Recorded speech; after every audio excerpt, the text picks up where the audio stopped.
পরে আজকে শ্রমিক ভট্টাচার্যের সঙ্গে বৈঠক করলেন দিলীপ ঘোষ এবং দিলীপ ঘোষ বৈঠক করেই কড়া আক্রমণ তৃণমূলকে। এবং শ্রমিক ভট্টাচার্য বলছেন বিজেপিতে বসে থাকার লোক নাকি, বাড়িতে বসে থাকার লোক নাকি দিলীপ ঘোষ।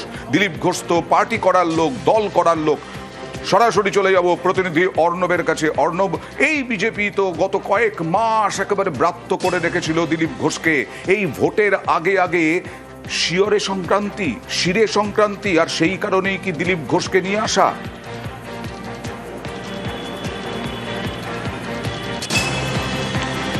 দেখো, একেবারে তাই। সামনে যে বিধানসভা ভোট এবং সেই বিধানসভা ভোটের আগে আদি অন্ত অর্থাৎ প্রত্যেককে নিয়ে, আদি নব্য প্রত্যেককে নিয়ে একযোগে এই ভোটে ঝাঁপানোর বার্তা অমিত শাহের। এবং সেটা কোর কমিটির বৈঠক, সেটা আরএসএস এর সমন্বয় বৈঠক, বা গতকাল সায়েন্স সিটি অডিটোরিয়ামে আমরা দেখলাম যেভাবে 4টে লোকসভার বিজেপি কার্যকর্তা বা নেতাদের নিয়ে যে বৈঠক, সেখানেও তার ভোকাল টনিক। এবং এই ভোকাল টনিকের মাধ্যমে দিলীপ ঘোষ যে অপ্রাসঙ্গিক হয়ে গিয়েছিলেন গত 6 বা 8 মাস ধরে, সেই দিলীপ ঘোষই গতকাল অমিত শাহের সঙ্গে তার বৈঠকের পর একেবারে নতুন মুডে, তার চেনা মেজাজে, তার মেঠো ভাষায় আজ ফের একবার তিনি রাজ্য সরকারকে যেভাবে আক্রমণ করলেন, একই সঙ্গে একাধিক বিষয় তিনি সামনে নিয়ে এলেন এবং দলবদলুদের নিয়ে তিনি খোঁচাও দিলেন। তবে দিলীপ ঘোষ তিনি বললেন তিনি পুরোপুরো প্রস্তুত, তিনি তৈরি আছেন, দল তাকে যেভাবে কাজে লাগাবে সেই কথাটাই তিনি আজ রাজ্যের সভাপতি শ্রমিক ভট্টাচার্যকে জানিয়েছেন। রাজ্যের সংগঠন সাধারণ সম্পাদক সংগঠন যিনি রয়েছেন অমিতাভ চক্রবর্তী, তাকেও তিনি জানিয়ে দিয়েছেন। দিলীপ ঘোষ রাজ্য বিজেপির কোর কমিটির সদস্য। দিলীপ ঘোষ ছিলেন রাজ্যের সভাপতি। তার সভাপতির আমলে 3 থেকে 77 বিধায়ক পেয়েছে বিজেপি। তার সভাপতি থাকাকালীন 18 সাংসদ পেয়েছে রাজ্য থেকে বিজেপি। এই অবস্থায় সব থেকে সফল যে সভাপতি এবং তার যে স্টাইল, তার যে ইউনিক মেজাজ, সেই মেজাজটা কোথাও একটা বিজেপি নিচুতলা কর্মীরা মিস করছিলেন। সেই জন্যই যে 4 মুখকে এই মুহূর্তে দেখা যাচ্ছিল বিজেপিতে সব থেকে বেশি করে, শ্রমিক ভট্টাচার্য, সুকান্ত মজুমদার, শুভেন্দু অধিকারী সহ আর কয়েকজন, সেখানে দিলীপ ঘোষের ছবিও সরাসরি এবার জায়গা পাবে এমনটাই মনে করছেন। দিলীপ ঘোষের তৃণমূল স্তরের বিজেপি কর্মীরা মিস করছিলেন, সেটা বোধহয় 13ই জানুয়ারি থেকে শুরু হতে চলেছে। 13ই জানুয়ারি দুর্গাপুরের জনসভায় দিলীপ ঘোষ,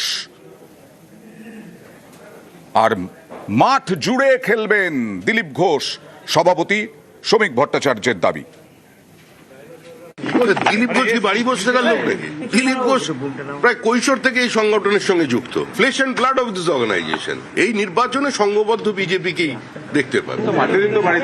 রূপরেখা তৈরি করছিলেন, কখন কে কিভাবে ময়দানে নামবে সেটা তো ঠিক করবে পার্টি, সেটা সংবাদ মাধ্যম ঠিক করবে না। মাঠ জুড়ে খেলবে। শুভেন্দু অধিকারী যদি আপনাকে মিটিং এ ডাকে, জনসভায়, আপনি যাবেন?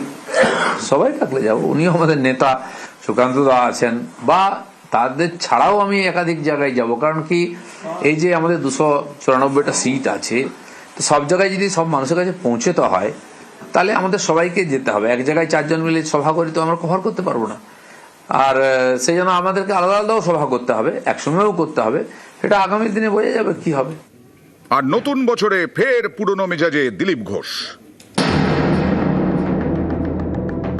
প্রত্যেক নেতার জীবনে এরকম পরিস্থিতি আসে, তো সেটা আমি আমার মতো লড়াই করেছি পার্টির কাজ করার জন্য, যে পরিবর্তন করতে হবে। তো পার্টি যদি মনে করে আমার উপযোগিতা আছে, প্রয়োজন আছে, আমাকে কাজ দেবে। বিজেপিকে জিতিয়ে ক্ষমতায় আনা পশ্চিমবাংলায়, এটাই আমাদের কাছে মিশন। আর আমি 10 বছর ধরে এটা নিয়ে কাজ করছি। নতুন বছরে পুরনো ময়দানে দিলীপ ঘোষ। অমিত শাহের সঙ্গে বৈঠকের পর ফের সক্রিয় বিজেপির প্রাক্তন রাজ্য সভাপতি।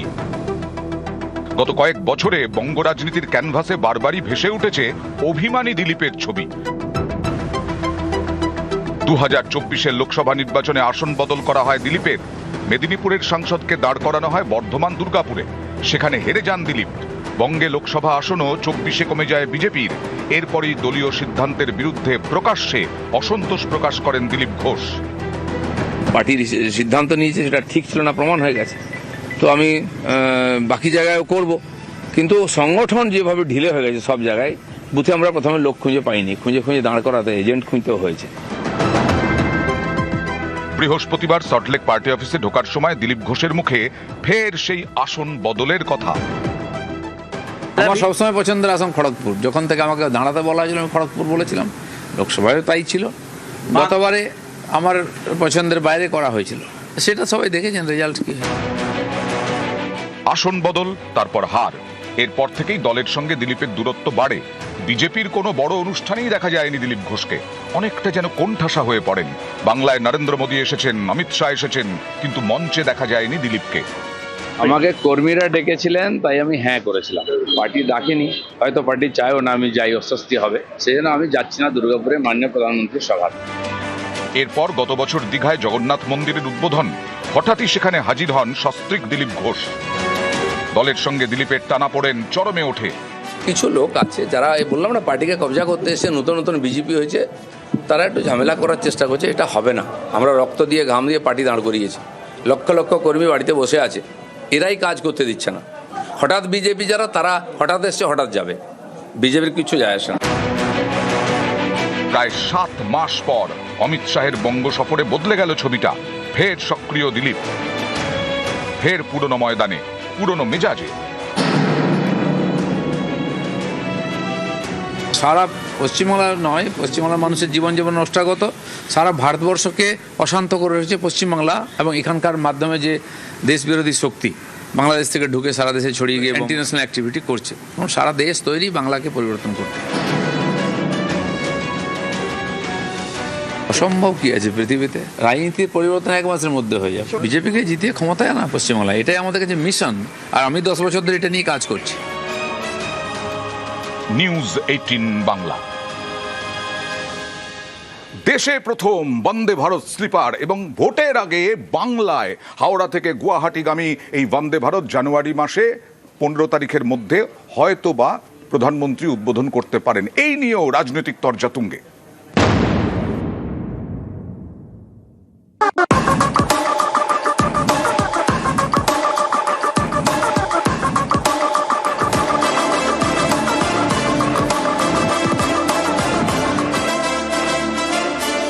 करीब करीब अगले 15 से 20 दिन में इसका फर्स्ट ट्रेन का इनॉग्रेशन चालू हो जाएगा। मोस्टली आप समझो 17 या 18 तारीख अगले 6 महीने के अंदर अंदर बन के आ जाएंगी।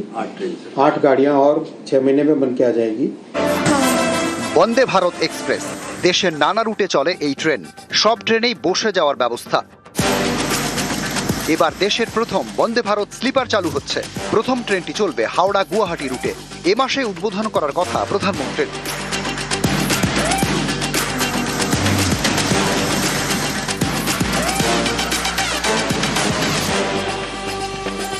পশ্চিমবঙ্গের হাওড়া, অসমের গুয়াহাটি। হাওড়া গুয়াহাটি এই রুটে দেশের প্রথম বন্দে ভারত স্লিপার চালু হচ্ছে। তাৎপর্যপূর্ণ বিষয় হলো পশ্চিমবঙ্গ এবং অসম এই 2 রাজ্যেই আর কিছুদিন পরে বিধানসভা ভোট। এগুলো তো সব একটু ভোটমুখী, কিন্তু এগুলো আরো অনেক আগে হওয়া উচিত। রেলমন্ত্রী হিসেবে মমতা বন্দ্যোপাধ্যায় 2 দফায় বাংলাকে যা দিয়ে গেছেন তার তুলনায় এগুলো কিছু হবে না। ভোটের রাজনীতি না, এগুলো একটা প্রশাসনিক সিদ্ধান্ত হতে পারে। শুধু বাংলার মধ্যে নয়, আবার সারা দেশের বিভিন্ন প্রান্তের সঙ্গে সংযোগ স্থাপন, রেল বিপ্লব করে গেছেন মমতা বন্দ্যোপাধ্যায়। এরা তো সেটাও ধরে রাখতে পারে না। বন্দে ভারত তো নতুন হচ্ছে না, শুরু হয়ে গেছিল গত লোকসভার আগে থেকে, এখনো চলছে। আর সরকার কথা দিয়েছিল বন্দে ভারত স্লিপারও আসবে, তো অমৃত ভারত স্লিপার চলছে। আমার মনে হয় নতুন টেকনোলজিতে সময় কম লাগবে, কমফোর্ট বেশি লোক চাইছে, তো সেজন্য বাংলা আসাম দিয়ে শুরু হচ্ছে। সারা দেশেই হচ্ছে, আগেও হয়েছে, আগামী দিনেও হবে। माननीय प्रधानमंत्री जी ने पूर्वोदय का कॉन्सेप्ट दिया है। देश के हर क्षेत्र में डेवलपमेंट हो। आप पुराने समय की अगर बातें करो, शताब्दी राजधानी वगैरह, तो केवल नॉर्थ और वेस्ट और साउथ इस तरह से सोचा जाता था।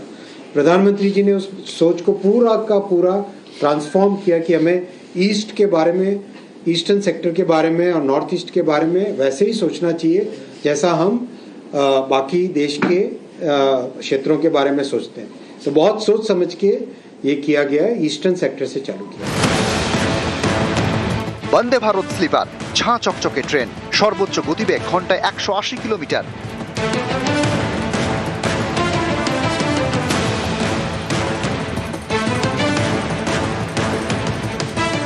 Howrah Guwahati Vande Bharat স্লিপারে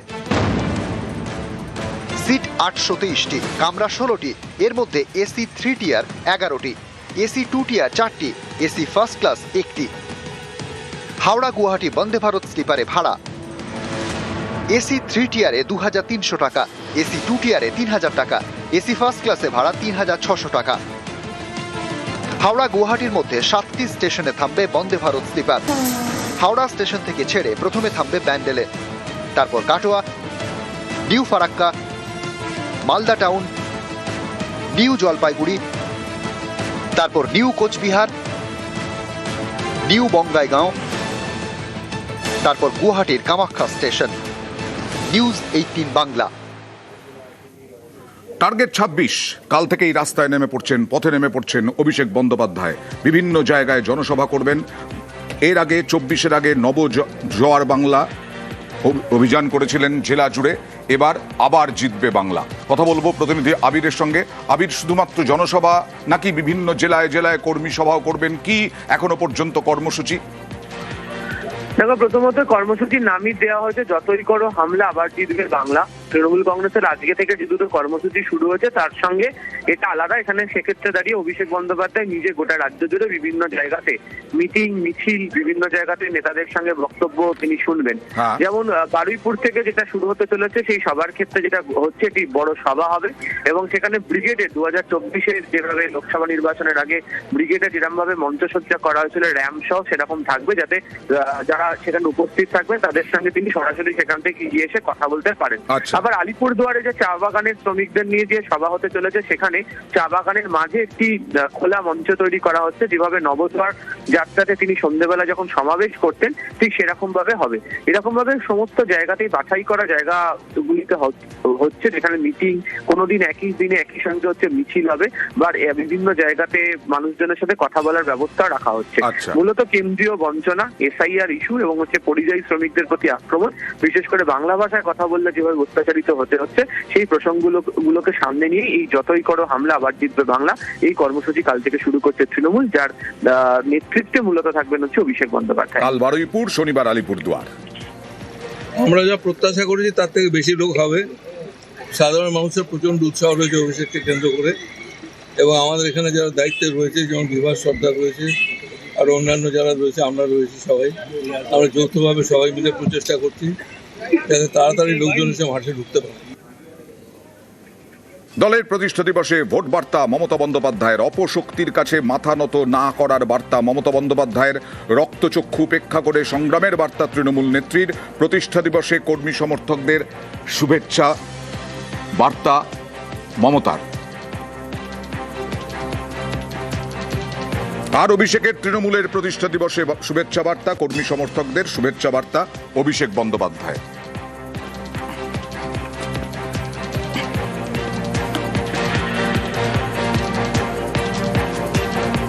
West Bengal junior doctors ফোরামের থেকে ছাড়লেন।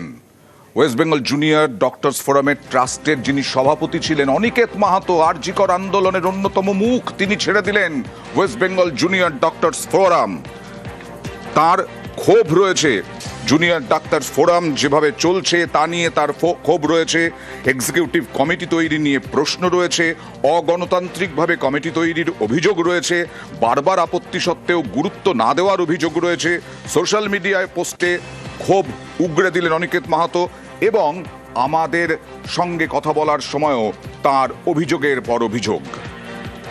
আমাদের ওয়েস্ট বেঙ্গল জুনিয়র ডক্টরস ফ্রন্টের একটা ট্রাস্ট আছে, সেই ট্রাস্টের একটা ডিড আছে।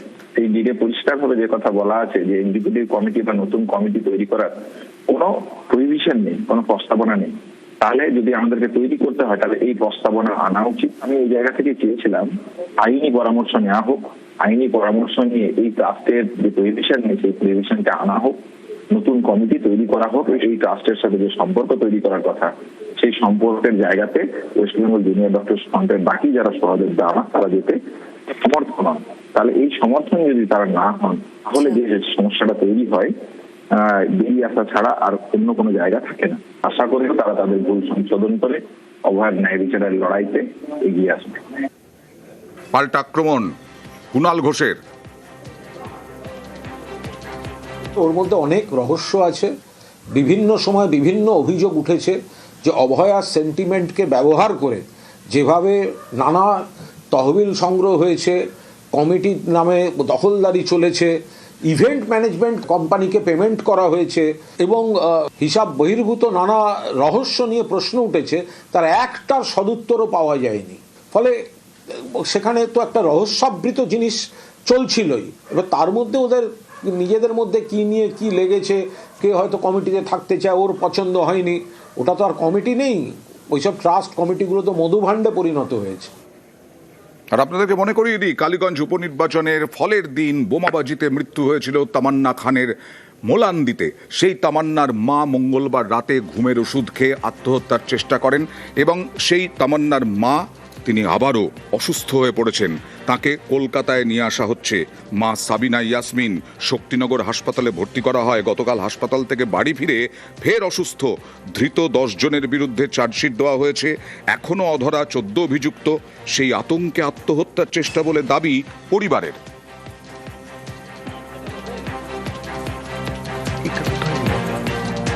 কৃষ্ণনগরে হসপিটাল নিয়ে গেছিলাম কালকে। আচ্ছা, তো তা ওখানে কালকে পুলিশে ওখানে মানে ওদের ছাড়ি টাড়ি নিয়েছে। ছাড়ি নিয়েছে দেখছি আরও অসুস্থ, ওই জন্য আজকে মানে কলকাতা আবার হসপিটাল আমার নিয়ে যাচ্ছে। মানে গতকাল আপনারা ছাড়াননি পেশেন্টকে? না, আমরা ছাড়াননি। ওখানে পুলিশে বললে ছাড়তে দিলেন। পুলিশ তো ডাক্তার নয়। ডাক্তার না, পুলিশের যেহেতু বললো, এবার পুলিশ আমাদেরকে বলছি ছাড়িলেন, আসামি তো ভালো আছে। আমরা অনেক আতঙ্কে আছে, ওই মানে টেনশন আরও বাড়ছে, আসামি ধরা পড়ছে না গো, ওই জন্য মানে আতঙ্কেতে কালকে ও মানে ঘুমের ট্যাবলেট খেয়েছিল। ফের এসআইআর আতঙ্কে মৃত্যুর অভিযোগ। স্বরূপনগর, বাঁকুড়ার বিষ্ণুপুর, দুজনের মৃত্যুর অভিযোগ। দুজনেরই হার্ট অ্যাটাকে মৃত্যু।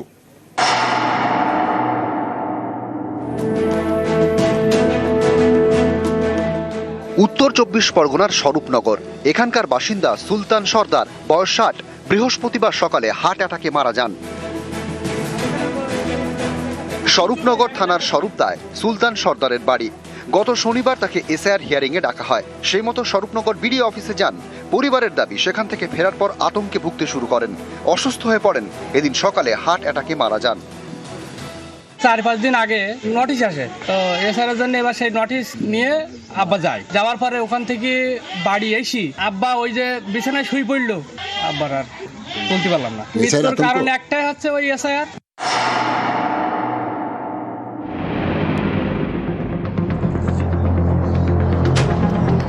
বাঁকুড়ার বিষ্ণুপুর, এখানেও এসআইআর আতঙ্কে এক বৃদ্ধার হার্ট অ্যাটাকে মৃত্যু হয়েছে বলে দাবি। বিষ্ণুপুর ব্লকের ভরা গ্রাম পঞ্চায়েতের লেদারঘাট, এখানকার বাসিন্দা 65 বছরের রহিমা বিবি। 2002 সালের ভোটার লিস্টে তার নাম ছিল না। 2রা জানুয়ারি শুনানি। পরিবারের দাবি শুনানিতে ডাকার পর থেকে আতঙ্কে ভুগতে শুরু করেন রহিমা। বুধবার রাতে তার হার্ট অ্যাটাক হয়, বাড়িতেই মারা যান। নোটিশ এসেছিল, ডেকেছে 2 তারিখে যাবার, ঠিকও হলো। আমরা চারিদিকে ওই টেনশন ঢুকে গেল। ওইটি যেমনি শুনল যে আমার তাহলে আর কিছু নাই, আমার নাম নাই, আমি কাগজ পেলুম, আমার নামটাই আর হলো নি নাকি, ওইটা টেনশনটা হলো। উত্তর 24 পরগনা থেকে অনুপম সাহা এবং বাঁকুড়া থেকে দেবব্রত মণ্ডল, নিউজ 18 বাংলা। এসআইআর এর হিয়ারিং আজও চলেছে। আজও সেই হয়রানি অব্যাহত। কেউ অ্যাম্বুলেন্সে, কেউ ভাঙা পায়ে, আবার পানিহাটিতে নির্দেশ সত্ত্বেও অসুস্থ বৃদ্ধার বাড়িতে গিয়ে শুনানি করলেন না বিএলও, এরকমটাই অভিযোগ।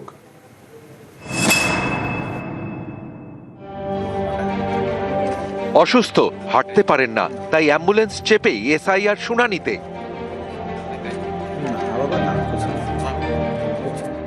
ঝাড়গ্রামের রঘুনাথপুরের বাসিন্দা অশীতিপর রূপচাঁদ মান্ডি বয়সজনিত নানা রোগে ভুগছেন, হাঁটতে পারেন না। পরিবারের দাবি বৃদ্ধ শয্যাশায়ী, কিন্তু 2002 সালের ভোটার তালিকায় নামের বানান ভুল থাকায় তাকে শুনানিতে ডাকা হয়েছে। বৃহস্পতিবার অ্যাম্বুলেন্সে করে তাকে শুনানিতে নিয়ে যাওয়া হয়। বাড়ি থেকে প্রায় 50 কিলোমিটার দূরে বেলপাহাড়ি বিডিও অফিসে। ও খুব অসুস্থ আর কি, অসুস্থতার জন্য তাকে অ্যাম্বুলেন্সে করে নিয়ে আসা হয়েছে। হিয়ারিং তো তাহলে তো অন্যরকম ভাবে করা যেত। শুনেছি যে 80-85 বছর বয়স যাদের হবে তার আগে নাকি বাড়িতে গিয়ে তাদের হিয়ারিংটা হবে। তো কই আমরা তো দেখলাম তো অ্যাম্বুলেন্সে করে নিয়ে এলো।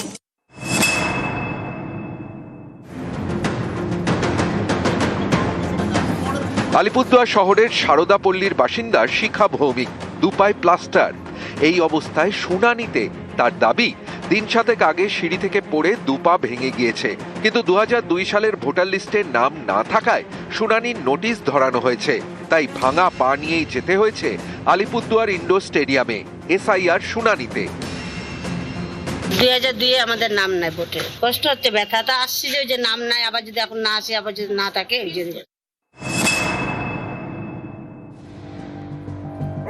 উত্তর 24 পরগনার পানিহাটি, এখানকার কাঠগোলার বাসিন্দা অলকা মিত্র, বয়স 80, শয্যাশায়ী। 7ই জানুয়ারি তাকে শুনানিতে ডাকা হয়েছে। তার ছেলের দাবি, মায়ের কোমর ভাঙা, হাঁটতে পারেন না। মঙ্গলবার সংশ্লিষ্ট বিএলওকে তিনি অনুরোধ করেন বাড়িতে এসে শুনানি করতে। অভিযোগ, তাতে রাজি হননি বিএলও অমিত কুমার সাহা। পড়ে যাওয়াতে কোমর অপারেশন হয়েছিল, তাতে একটা রড বসানো হয়েছিল, আর তার পক্ষে 4 তলা আমাদের বাড়িতে লিফট নেই, তো তাকে নামানো ওঠানোটা একটা বিশাল ব্যাপার, আর এমনি কিছু মনেও থাকে না। তো আমি তখন জিজ্ঞেস করেছিলাম যে যদি বাড়িতে এসে শুনানিটা করানো সম্ভব কিনা। বললো না, আপনাদের যে বয়সী হোক না কেন তাকে যেতে হবে। নির্দেশটা তখন ছিল না বলে আমরা করতে পারিনি। এবারে আমরা যথোপযুক্ত তাকে দেখে নিশ্চয়ই আমরা কোনো প্রবীণ ব্যক্তির ক্ষেত্রে সেরকম ব্যবস্থা নেব না, যাতে তার শারীরিক অসুস্থতার কথা ভেবে আমরা সেইভাবেই ব্যাপারটা সমাধান করার চেষ্টা করব। নিউজ 18 বাংলা। নাম মাধবী বর, খসড়া তালিকায় হয়ে গেলেন অরুণা, এবং তারপরে হিয়ারিং এ ডাক হলো, কিন্তু নির্বাচন কমিশন তার যে নথিপত্র তাতে সন্তুষ্ট নয়। এবার আশঙ্কা জীবনতলার মাধবীর যে নাম বাদ চলে যাবে না তো।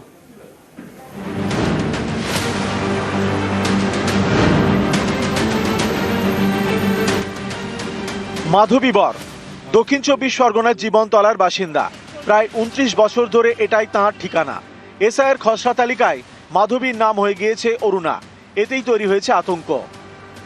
খুব আতঙ্কের মধ্যে আছি, কারণ যেহেতু কাগজ আমার হয়নি, এখনো কাগজ করতে পারিনি, খুব সমস্যার মধ্যে আছি। কাগজপত্র দিয়েও হচ্ছে না, কি হবে এরপরে নিজেও জানি না, নামটা না উঠলে। জীবনতলা থানার দেউলি 2 নম্বর গ্রাম পঞ্চায়েতের বুনিয়া। এখানকার বাসিন্দা মাধবী বর। তাঁর স্বামী অশোক বর ছিলেন তৃণমূলের পঞ্চায়েত প্রধান।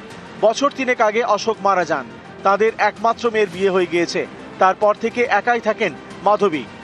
তার আধার কার্ডের নাম মাধবী। ভোটার কার্ডে মাধবী হয়ে গিয়েছে মাধাবী। সম্প্রতি তিনি এসআইআর ফর্ম ফিল আপ করেন, সেখানেও নাম ছাপা ছিল মাধাবী।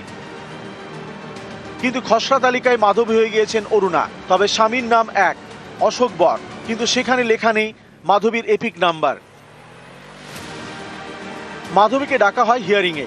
তার দাবি, তার দেখানো নথিতে সন্তুষ্ট হতে পারেননি কমিশন, তাই ফের ডাকা হয়েছে। এর জেরে আতঙ্কে মাধবী। নাম ভুল আসার কারণে আমি কাগজপত্র জমা দেওয়ার ফলেও আমার কিছু হচ্ছে না। আমি তো এখানকার জেনুইন ভোটার, কিন্তু আমার আসেনি। আজকের আমি 29 বছর এখানে বসবাস করছি। তারপর ওনারা ফেরত দিয়েছেন আমাকে। এতে ডাকা হয়েছিল, হিয়ারিংয়ে ডাকা হয়েছিল, সেখানেও ওনারা নেননি। আবার ওনারা আর একটা কাগজ বলেছেন, সেখানে ছোটাছুটি করলাম, কিন্তু সেখানেও ওনারা ডকুমেন্টস দিতে পারছেন না। 26 বছর আগের ডকুমেন্টস দিতে পারছেন না। তার জন্য আমি কি করব? আমাদের এখানকার ওই অনেক দিনের বাসিন্দা। এখানে ওনার স্বামী প্রধান ছিল, প্রধানই করে গেছে, কোনো ভুলবশত কাগজপত্র হয়, নাম নেই, নাম ঠিক করতে হবে। কি করে কি করা যায়? কাগজপত্র নেই বলে উনি আমাদের বৌদি, ওনার কাগজপত্র নেই বলে আমাদের সত্যিকারেই আতঙ্ক।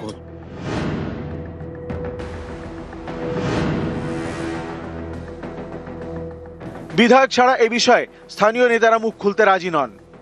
শুধু মাধবী বর নয়, অনেক মানুষ আতঙ্কিত অবস্থার মধ্যে আছে, অনেকে সুইসাইডও করেছে। এই কেন্দ্রের যে ইলেকশন কমিশন আছে, এই মিস্টার জ্ঞানেশ কুমার, সমস্ত এরই চক্রান্ত। এটা আমরা তীব্র নিন্দা করছি।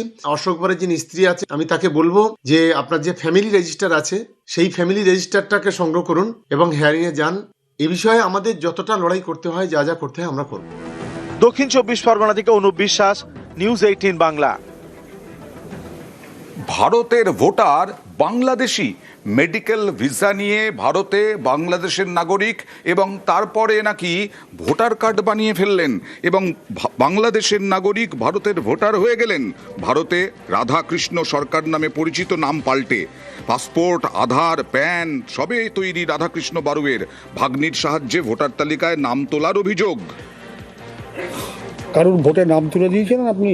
না, আমি নাম তুলিনি। যার নাম তোলা হয়েছে তার নাম বাংলাদেশে রাধাকৃষ্ণ বারোই ছিল, এখন এইখানে ভোটার লিস্টে রাধাকৃষ্ণ সরকার। এটা কিভাবে হলো আমি জানি না। নামটা অন্য একজনের দিয়ে তুলিয়েছিল, সে মারা গেছে। ঠিকানাটা আমার বাড়ির দেওয়া আছে। সম্পর্কে আপনার আমার মামা হয়। উনি স্বাস্থ্য ভিসা নিয়ে এখানে এসেছিলেন, এসে নাম পাল্টে ফেলেছে। হ্যাঁ, আধার হ্যাঁ। Card, pan card, voter card করেছে।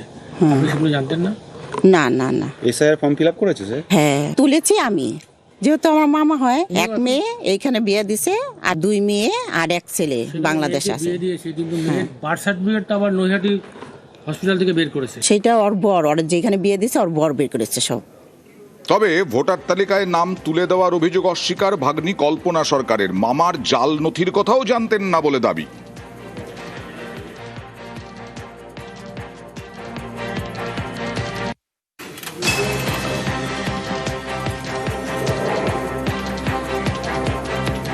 এসআইআর ফর্ম জমা দিয়েছিলেন, হিয়ারিং এ ডাকা হয়েছে। বাংলাদেশি হলে নিশ্চয়ই আইনত পদক্ষেপ করা হবে, বিএলওর দাবি। আমি তো জানি না, আমি ফর্ম সার্ভ করেছি, তারা ফর্ম নিয়েছে এবং ফর্ম জমা দিয়েছে। আমি তাদেরকে হিয়ারিংয়ে রেখেছি, হিয়ারিংয়ে যদি তারা প্রেজেন্ট হয় তাহলে তারা থাকবে, আর অ্যাবসেন্ট হলে তারা নেই এখানে। অতএব এটার আমার কোনো দায়ও নেই, দায়বদ্ধতাও নেই। আইনত তাদের যা অপরাধ বা যা পেনাল্টি হয়, গভর্নমেন্টের যে সমস্ত রুলস অ্যান্ড রেগুলেশন আছে, তাদের সেই দায়িত্ব অনুযায়ী তারা সেই পানিশমেন্ট পাবে। অন্য দেশের মানুষ কেন থাকবে এখানে? বাংলাদেশের মানুষ হলে তাকে বাংলাদেশকে তাকে সেখানে পাঠিয়ে দেবে, তাদের যে সিস্টেম আছে।